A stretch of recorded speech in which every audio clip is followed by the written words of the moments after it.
सो देखें what are proteins. तो proteins जो होते हैं they are found in milk, cheese, pulses, peanuts, fish meat etcetera. ठीक है। इनका देखो मेन पार्ट क्या है। देखो हमारी बॉडी जो है वो प्रोटीन से बनी होती है। हमारा जो मसल्स है they are made up of protein. So if our muscles are made up of protein, ठीक है, तो वी कैन से कि मसल्स को बनाने के लिए भी प्रोटीन चाहिए होगा। अगर मसल्स खुद ही प्रोटीन के बने हैं, muscles etcetera, our structures are made of protein, तो that is why we need protein in our diet. हमें प्रोटीन अपनी डाइट में भी चाहिए होगा जस्ट टू मेक या मेंटेन आवर मसल, कि मसल के अंदर प्रोटीन है। ठीक है। तो अब बात आ रही है कि so proteins are required for growth and maintenance of the body. The word protein is derived from, ठीक है, और एक चीज और लिखा है, they occur in every part of the body and form the fundamental basis of structure and function of life. तो मतलब ये हर एक सेल का बहुत ही इंपॉर्टेंट पार्ट है। प्रोटीन के बिना सेल एग्जिस्ट नहीं कर सकता। तो we can say protein is one of the fundamental basis of structure and function of life. ठीक है। तो यानी कि हमारी बॉडी के अंदर most of the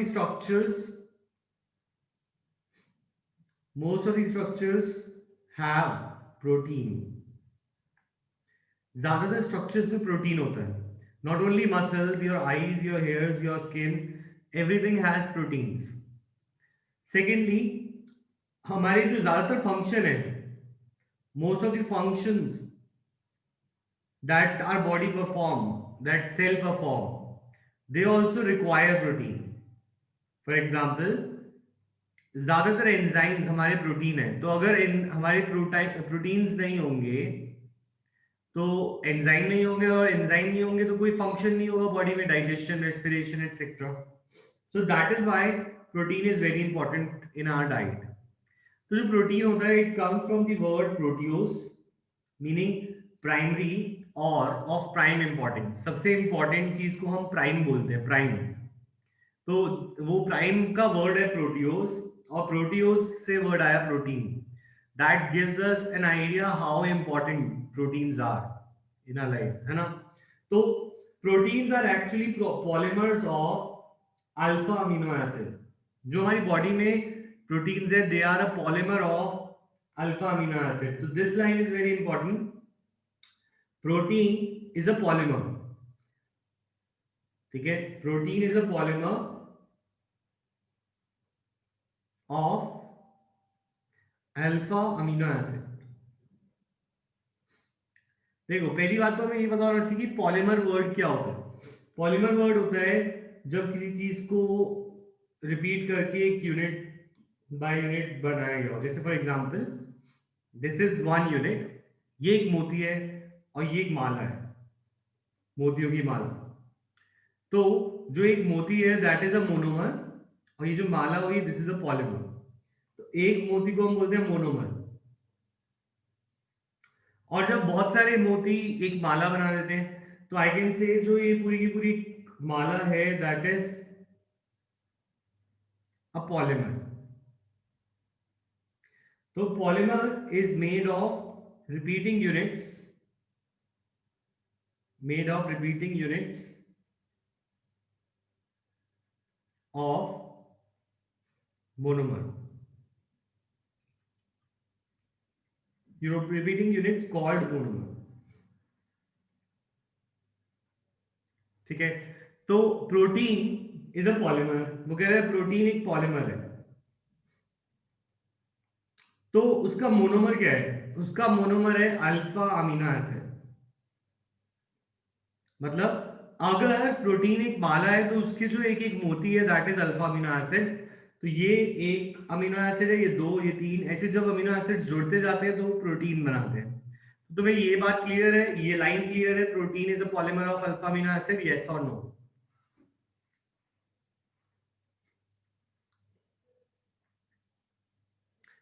अब बात ये आ रही है कि अल्फा अमीनो एसिड है क्या, वो मैं अभी बताता हूं।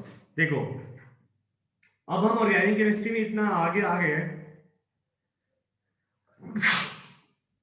sorry, that we can make the structure of alpha amino acid. Acid, amine, अमीन पे, अमीन का अल्फा कार्बन, ये ग्रुप है, ग्रुप जिससे अटैच हो वो अल्फा कार्बन, अल्फा पे अमीन ग्रुप लगा रहे हैं, तो अल्फा पे अमीन ग्रुप लगा दिया।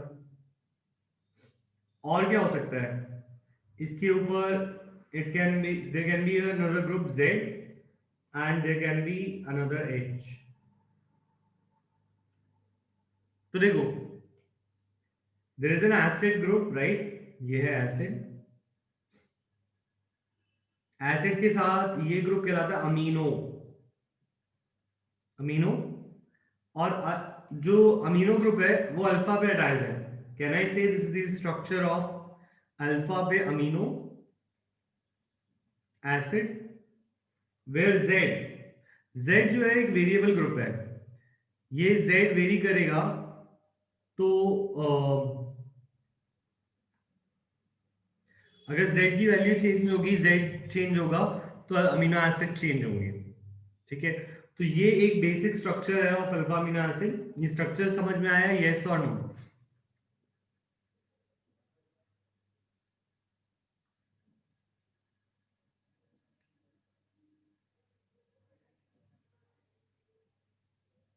सर ये वेरिएबल ग्रुप फिर से बताना क्या है?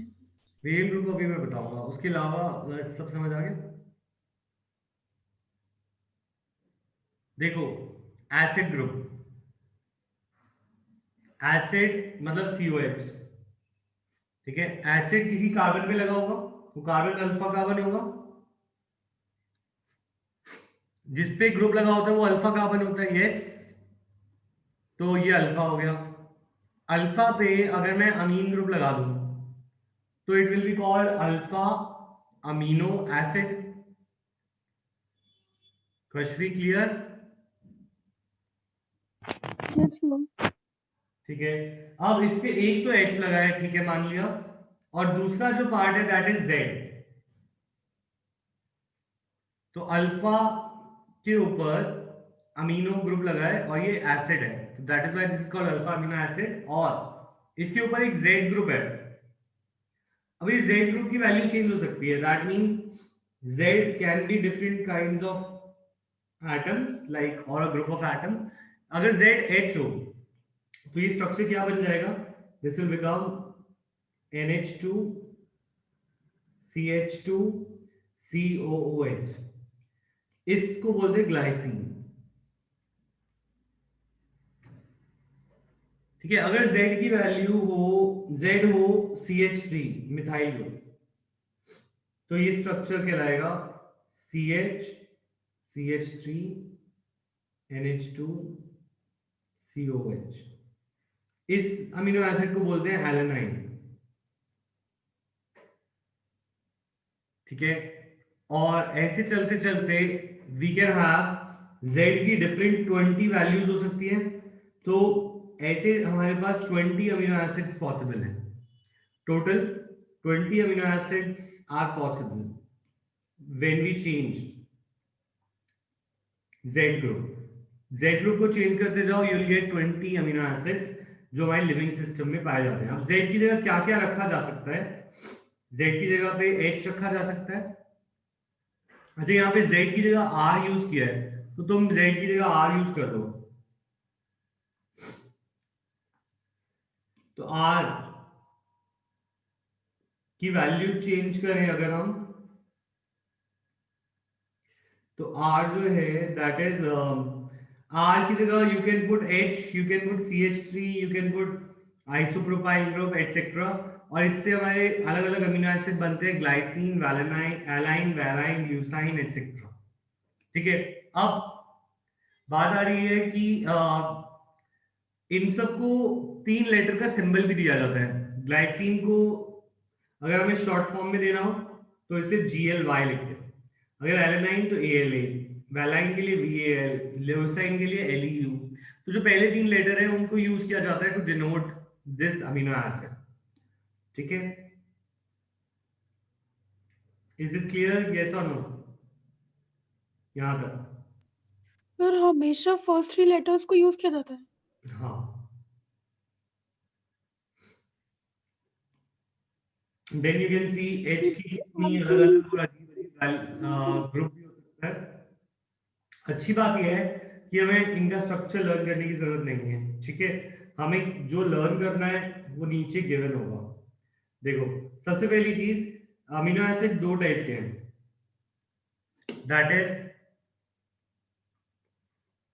That is essential and non essential. Essential amino acids वो होते हैं जो हमें डाइट में रिक्वायर्ड होते हैं, और नॉन एसेंशियल होते हैं जो हमें डाइट में रिक्वायर्ड नहीं होते। मतलब क्या है, कुछ ऐसे अमीनो एसिड्स हैं, इनमें से 20 में से कुछ अमीनो एसिड्स ऐसे हैं जो हमारी बॉडी खुद सिंथेसाइज कर लेती है। ठीक है, तो the amino acids that which can be synthesized in our body are called non-essential amino acids. On the other hand, those which cannot be synthesized in our body and are required in diet are called essential amino acids. तो मतलब amino acids को classify करें तो देखो, essential चीज वो होती है जो तुम खुद ना कर सको, कहीं से तुम्हें जरूरत पड़े। तो एसेंशियल अमीनो एसिड्स और नॉन एसेंशियल अमीनो एसिड्स में एक पॉइंट ऑफ डिफरेंस तो ये है, सब first point of difference is this, that essential it can not be synthesised in our body. ये हमारी बॉडी में खुद नहीं बन सकते।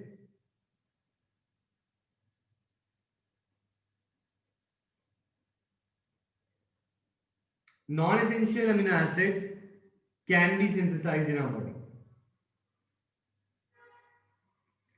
Can be synthesized in our body. तो जो सिंथेसाइज नहीं हो सकते वो जो सिंथेसाइज नहीं हो सकते वो हमेशा डाइट में रिक्वायर्ड रहेंगे। They are required in our diet. और जो नॉन एसेंशियल अमीनो एसिड्स है दे आर नॉट रिक्वायर्ड।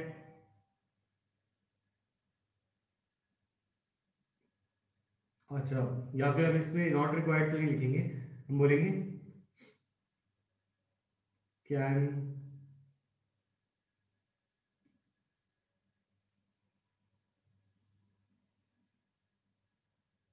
देखो, सारे अमीनो एसिड डाइट में लेना अच्छा होता है, ऐसा नहीं है कि सिर्फ एसेंशियली लेने, इसलिए मैं लाइन को थोड़ा सा लिखने में वो कर रहा हूँ।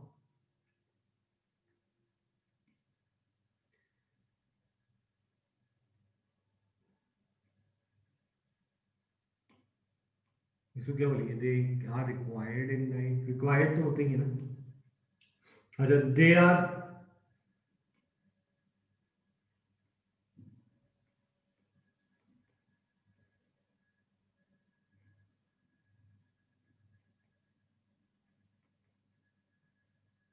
नेसेसरली,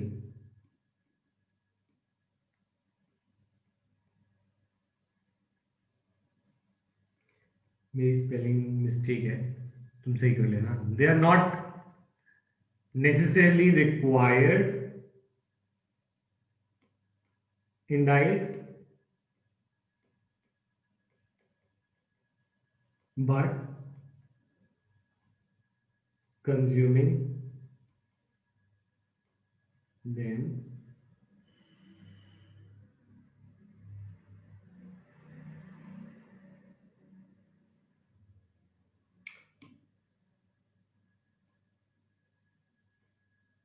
मतलब क्या है कि ऐसा नहीं है कि इसको खाना ही नहीं है, नॉन एसेंशियल को भी तुम खा सकते हो, they are also taken in diet but they are not essential. ऐसा नहीं कि तुम्हारे खाने में ये जरूरी होना चाहिए, अगर ये ना भी हो तो ये बॉडी में बन जाएंगे, पर ये अगर ना हो तुम्हारी डाइट में तो ये नहीं बनेंगे। That is why these amino acids are essential, these are non essential. ठीक है, विल बी हेल्दी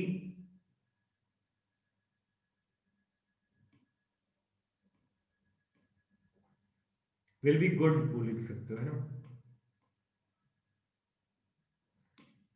तो तुम्हें ये पॉइंट ऑफ डिफरेंस समझ में आया, यस और नो, एसेंशियल और नॉन एसेंशियल अमीनो एसिड में?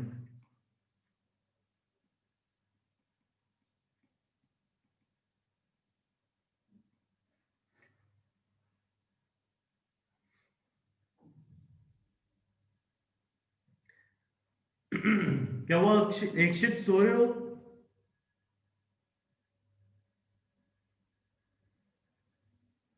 नींद आ रही है? ये सो गए? Is my voice Audible? Yes, sir. तो ये डिफरेंस क्लियर है? कश्मी क्लियर हुआ? जपजी?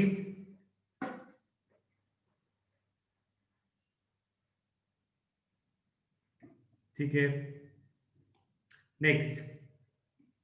इसके एग्जांपल्स याद करना जरूरी है, बायोमोलिक्यूल्स में एग्जांपल्स के बिना नहीं चलेंगे, ठीक है।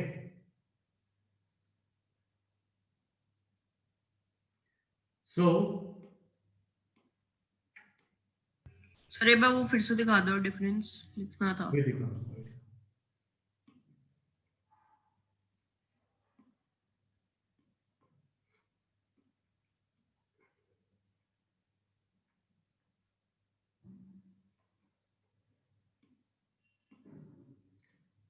सो द थिंग इज ग्लाइसिन और एलेनाइन जो है they are non essential amino acids, ठीक है।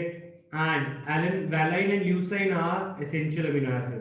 तो एग्जांपल अगर मैं लिखना हो तो हम दो एग्जांपल इसके याद कर लेंगे, वैलाइन एंड ल्यूसाइन,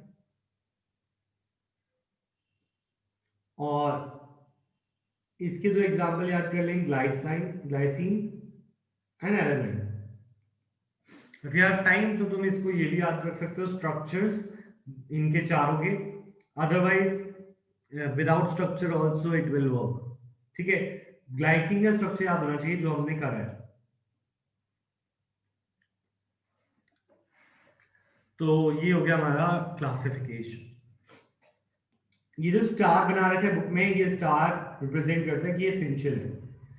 एक और अमीनो एसिड की क्लासिफिकेशन है। तो क्लासिफिकेशन ऑफ अमीनो एसिड में दो टाइप की क्लासिफिकेशन है, एक और है, that is amino acid can also be classified as acidic, basic और न्यूट्रल।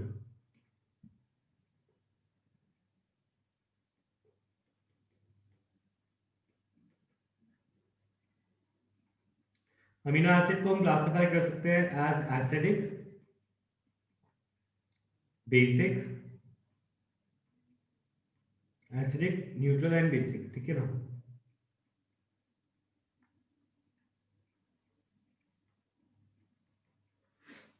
तो इन तीनों में क्या डिफरेंस है? सबसे पहले एसिडिक में देखो हमें पता है अमीनो एसिड के स्ट्रक्चर में दोनों चीजें आ रही हैं, एक तो COOH आ रहा है और एक NH2 आ रहा है। तो वी नो कि जो COOH है which is it is acidic, और जो NH2 ग्रुप है इट इज बेसिक।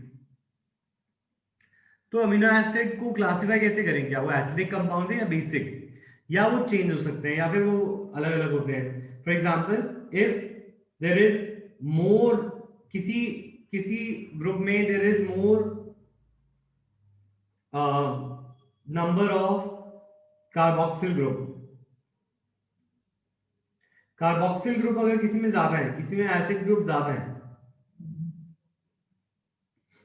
तो वो कहलाएगा एसिडिक, क्योंकि उसमें कार्बोक्सिल ग्रुप ज्यादा होंगे। ऐसे बेसिक क्या होगा, बेसिक अमीनो एसिड वो होगा which has more amino group, जिसके अंदर अमीनो ग्रुप एसिड ग्रुप से ज्यादा है, दैट विल बी बेसिक। और न्यूट्रल अमीनो एसिड वो कहलाएगा जिसमें equal amino and acid group are there. तो सिंपल सी बात है, अगर किसी अमीनो एसिड में कार्बोक्सिल ग्रुप ज्यादा है, एक तो होता ही है, दूसरा तीसरा कार्बोक्सिल ग्रुप किस में बढ़ सकता है? जेड में। अगर जेड में और कार्बोक्सिल ग्रुप्स आ गए तो वो एसिडिक हो जाएगा, अगर जेड में और अमीनो ग्रुप आ गए तो बेसिक हो जाएगा। अगर जेड में सपोज बराबर नंबर में आए या फिर आए ना तो वो कहलाएगा न्यूट्रल अमीनो एसिड, क्योंकि इसमें एसिडिक बेसिक ग्रुप्स इक्वल हो जाएंगे। तो यू टेल मी, ये क्लासिफिकेशन क्लियर है, यस और नो?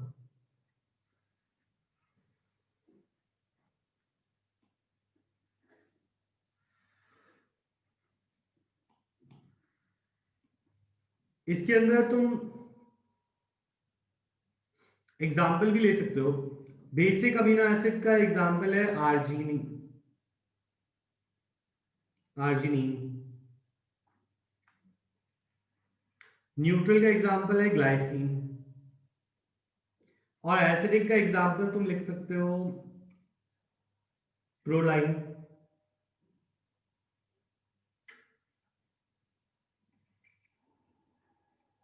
और ग्लूटामिक एसिड।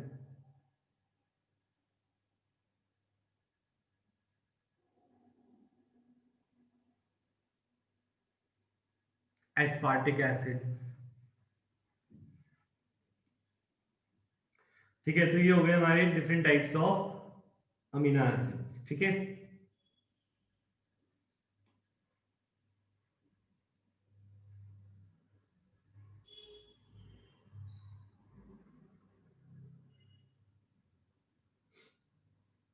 अच्छा, एक इंपॉर्टेंट प्रॉपर्टी जो एसिडिक और बेसिक कंपाउंड्स की वजह से आती है, दैट इज, देखो, the behaviour due to the presence of both acidic and basic groups in same molecule. इससे क्या होता है? अगर क्वेश्चन आए, देखो होता क्या है कि अमीनो एसिड्स आर वाटर में डिसॉल्व हो जाते हैं, मेल्टिंग पॉइंट हाई है एंड बिहेव लाइक सॉल्ट्स। ठीक है, तो द थिंग इज, क्वेश्चन आए व्हाई, जो अमीनो एसिड्स हैं वाटर सॉल्युबल है, हाई मेल्टिंग पॉइंट है और बिहेव लाइक सॉल्ट्स, तो अगर तुम्हें ये बात पता हो ये सारी चीजें किसकी प्रॉपर्टीज है, this is the property of N ionic compound. Covalent compound ऐसा नहीं होता, आयनिक कंपाउंड पानी में ऐसा होता है, आयनिक कंपाउंड पानी में डिसॉल्व हो जाता है, उसका मेल्टिंग पॉइंट हाई होता है, ठीक है, and they are like salts.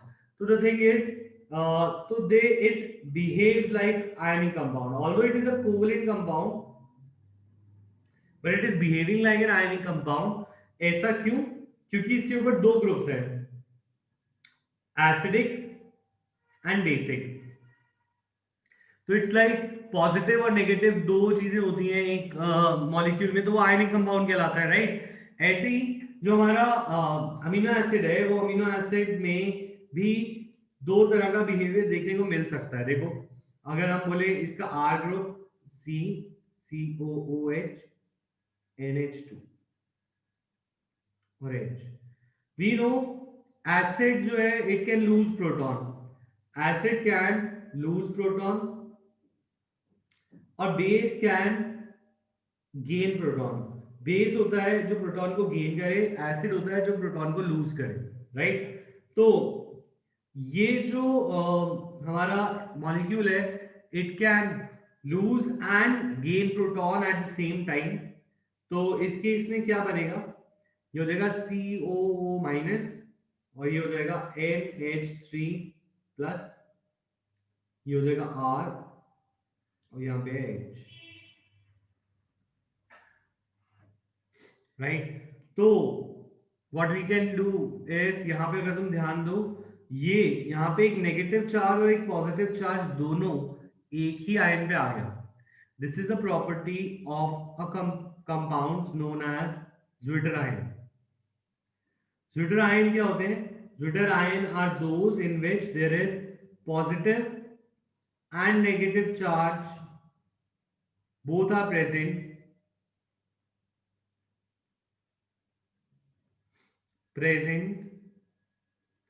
on the same molecule। एक ही सेम मॉलिक्यूल पे दोनों चीजें प्रेजेंट हो, तो इसको हम बोलते हैं स्वेटर आयन। ठीक है, तो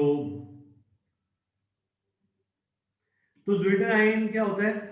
ये क्यों डिसॉल्व हो जाते हैं? In aqua solution carboxyl group can lose a proton, amino group can accept a proton giving a dipolar molecule called zwitterion. This is neutral but contains both positive and negative charges. तो zwitterion की वजह से it shows amphoteric behavior.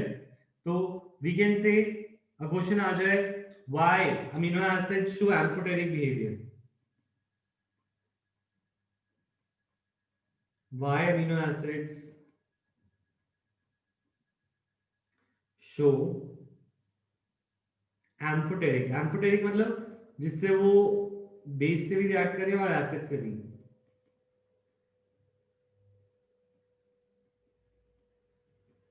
तो हम बोलेंगे it is due to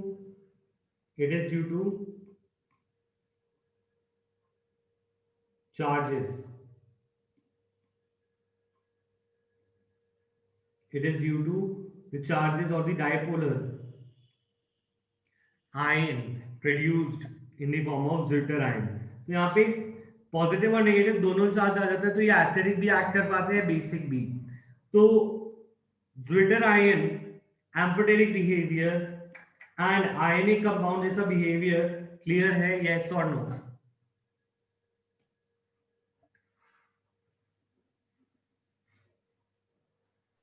sir एक बार repeat कर दीजिए। देखो पहले हमने बोला कि amino acids are water soluble, high melting point and behave like salts. इसका रीजन क्या बताया हमने? हमने बोला this behaviour is due to presence of both acid and basic group, क्योंकि अमीनो एसिड में एसिड भी है और बेस भी है, तो that is why it is like a compound of a metal and non metal, तो आयनिक कंपाउंड की तरह बिहेव करता है। ये वाला पॉइंट क्लियर है, यस और no? Yes sir. Second point में हमें बोला गया कि जो पानी में जब हम इसको डालते हैं, इसको अमीनो एसिड को, तो इसका अमीन ग्रुप प्रोटॉन को एक्सेप्ट कर लेता है और एसिड ग्रुप प्रोटॉन को लूज कर देता है। तो इस केस में डाइपोलर आयन यानी कि दो चार्ज वाला आयन बन जाता है, and this dipolar ion is called the zwitterion. तो zwitterion क्लियर है क्या होता है? Yes sir. फिर उन्होंने बोला कि zwitterion फॉर्म की वजह से, क्योंकि उसमें दोनों चार्ज है पॉजिटिव और नेगेटिव, तो amino acid can show amphoteric behaviour, that means it can react with both acid as well as base. तो क्वेश्चन आए कि why it can act as a both acid as and a base, तो हम इसका answer मैं बोल रहा हूं ये लिखेंगे। Clear? Yes sir. Next, except glycine, all other naturally occurring alpha amino acids are optically active. देखो एक यहाँ पे इंपॉर्टेंट पॉइंट आ रहा है कि only glycine is an optically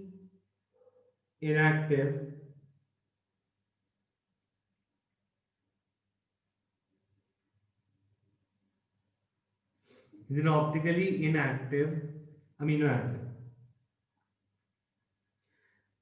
बाकी सब अमीनो एसिड ऑप्टिकली एक्टिव है, पर ग्लाइसिन का फॉर्मूला क्या है?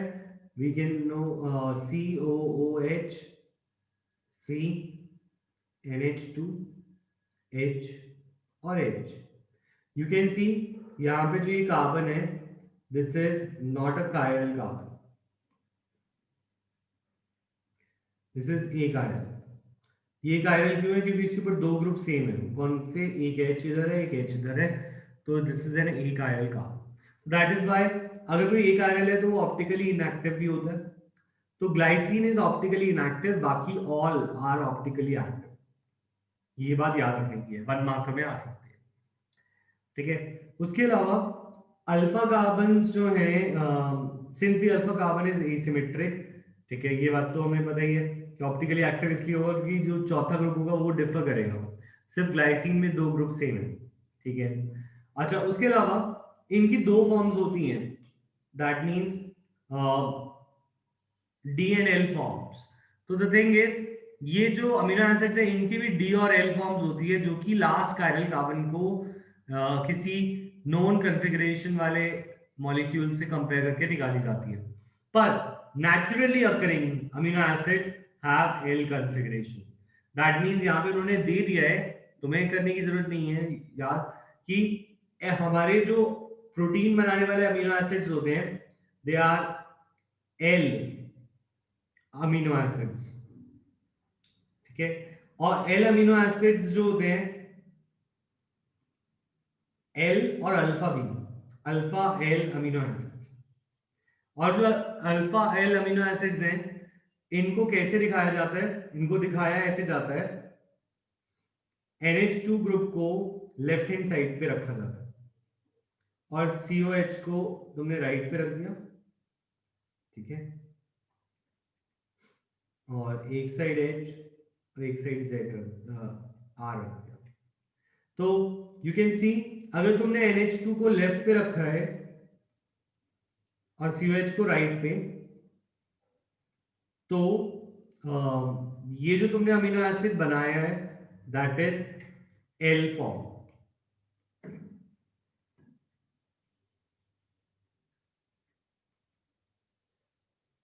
ठीक है। और सारे नेचुरली अकरिंग यानी प्रोटीन बनाने वाले amino acid are L form, they are not D form, ये इन्होंने खुद बता दिया। तो इज दिस क्लियर, यस और नो? अमीनो एसिड पूरा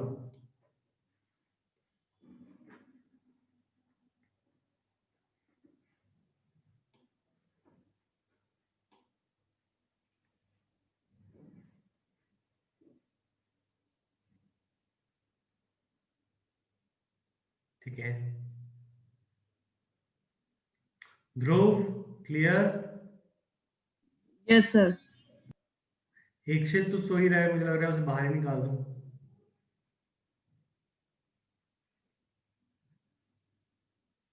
मनप्रीत क्लियर?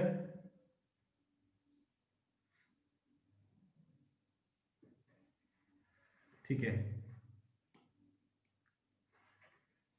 नेक्स्ट।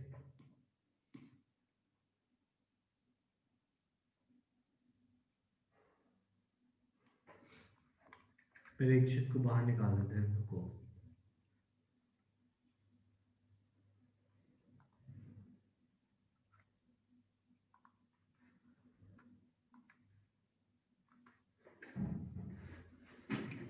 ऑलराइट, अब बात आ रही है कि प्रोटीन्स का बॉन्ड बनता कैसे है, ठीक है। तो देखो हमारे पास दो अमीनो एसिड है, suppose we have glycine, glycine के अंदर ग्लाइसिन का मॉलिक्यूल है, ठीक है, सपोज।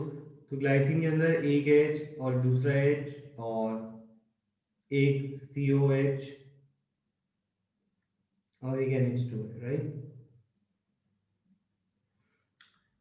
ये ग्लाइसिन है सपोज, ठीक है।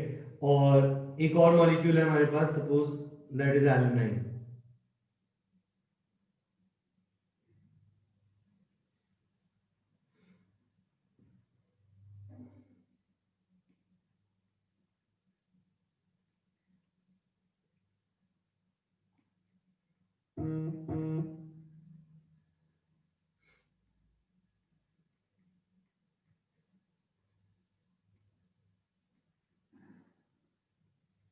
ठीक है।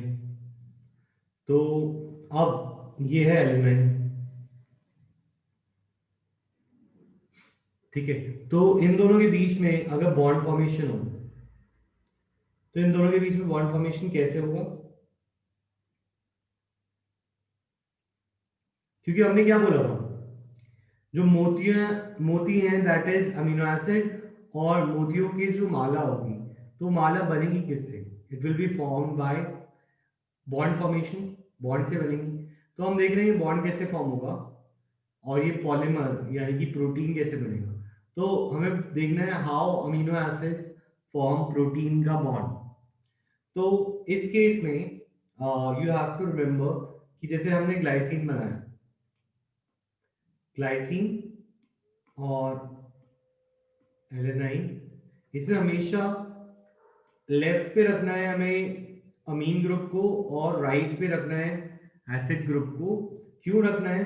क्योंकि ये एल अमीनो एसिड्स है। अब क्या करना है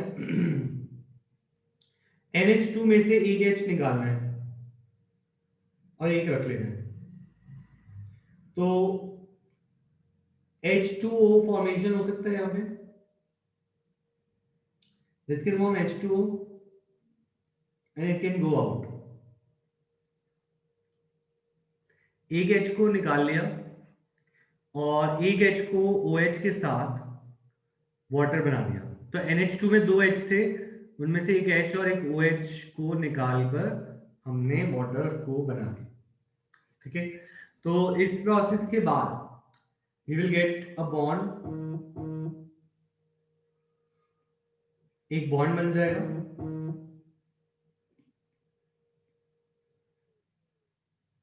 और जो बॉन्ड बनेगा उसको हम बोलते हैं डाइपेप्टाइड, ये सॉरी पेप्टाइड बॉन्ड।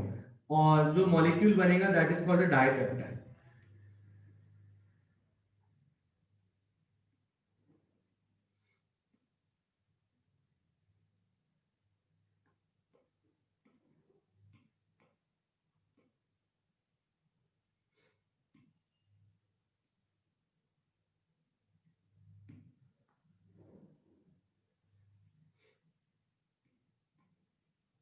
यहां पे बचेगा हमारा CONH,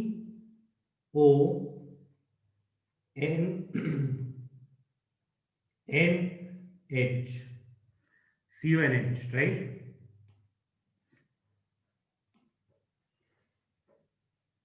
तो ये जो बॉन्ड बना है इस बॉन्ड को बोलते हैं पेप्टाइड बॉन्ड।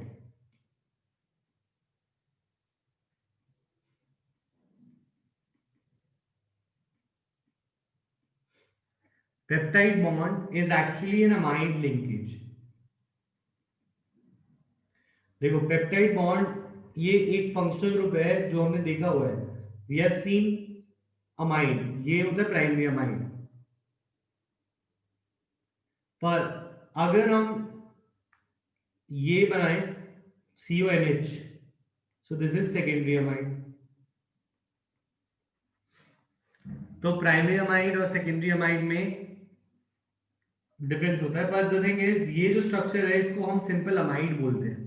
तो दो अमीनो एसिड के बीच में कैसे बॉन्ड फॉर्मेशन होता है? It is form by removal of water. और अब जो तुमने ये दो को ज्वाइन कर दिया है this is actually called dipeptide. इसको हम क्या बोलते हैं? ये डाइपेप्टाइड है। और इस डाइपेप्टाइड को हम रिप्रेजेंट कर सकते हैं ग्लाइसिन एलानाइन, GLYALA से। तो तुम्हें बॉन्ड फॉर्मेशन प्रोटीन में समझ आया, यस और नो?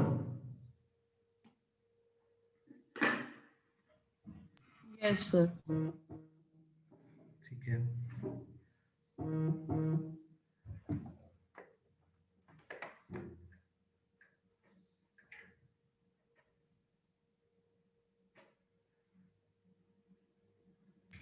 सर ये हमारा स्ट्रक्चर ऑफ प्रोटीन बना है।